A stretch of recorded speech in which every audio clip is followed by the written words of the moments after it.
নমস্কার বন্ধুরা, আপনারা সবাই দেখছেন সরকারি সংবাদ ইউটিউব চ্যানেল।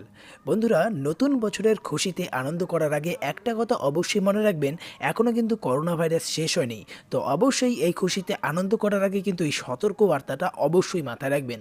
আর বন্ধুরা, যেমনটা আগের ভিডিওতে আপনাদের বলেছিলাম যে আবারও কিন্তু এই যে ব্রিটেনের যে নতুন স্ট্রেন প্রজাতির ভাইরাসটি দেখা গিয়েছে, সেটা কিন্তু আমাদের ভারতে এখনও পর্যন্ত 25 জনের শরীরে দেখা গিয়েছে, যাদের মধ্যে প্রথমে 20 জনের গায়ে ধরা পড়ে, তারপর কিন্তু আরও 5 জন আলাদা করে ধরা পড়ে। আর বন্ধুরা, ইতিমধ্যে কিন্তু আরও 6 জনের শরীরে এই নতুন করোনা ভাইরাসের সংক্রমণ লক্ষ্য করা যায়, তাও আবার আলাদা আলাদা রাজ্য থেকে, যার মধ্যে কিন্তু আমাদের পশ্চিমবঙ্গ সামিল রয়েছে। আর বন্ধুরা, যেমনটা আমরা ভয় পাচ্ছিলাম যে আবারও কি আমাদের ভারতবর্ষে লকডাউন হবে কিনা, তো এবার কিন্তু সেটা সত্যি হয়ে গেল। হ্যাঁ বন্ধুরা, অনেকগুলি রাজ্যেই কিন্তু জারি হয়ে গেল নাইট কারফিউ।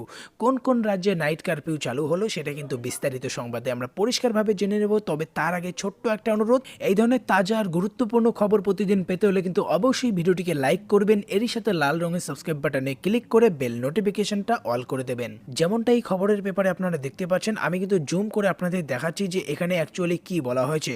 দেখুন, এখানে কিন্তু বলা হয়েছে যে বুধবার মুখ্য সচিবকে লেখা চিঠিতে প্রয়োজনে নৈশ কার্ফিউ জারির পরামর্শ দিয়েছেন কেন্দ্রীয় স্বাস্থ্য সচিব রাজেশ ভূষণ।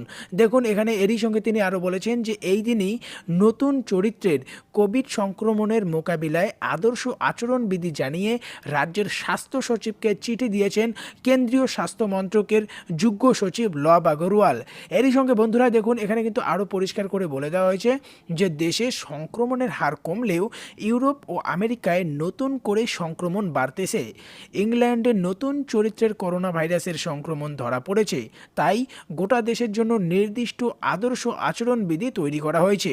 কেন্দ্রের আশঙ্কা, বর্ষ শেষে ও বর্ষবরণের উৎসবে মাতবেন বহু মানুষ, ওই সব সুপার স্প্রেডার জমায়েতের উপর কড়া নজর রাখতে হবে রাজ্যগুলিকে, যার জন্যই এই নতুন সিদ্ধান্ত জারি করা হয়েছে কেন্দ্র সরকারের তরফ থেকে।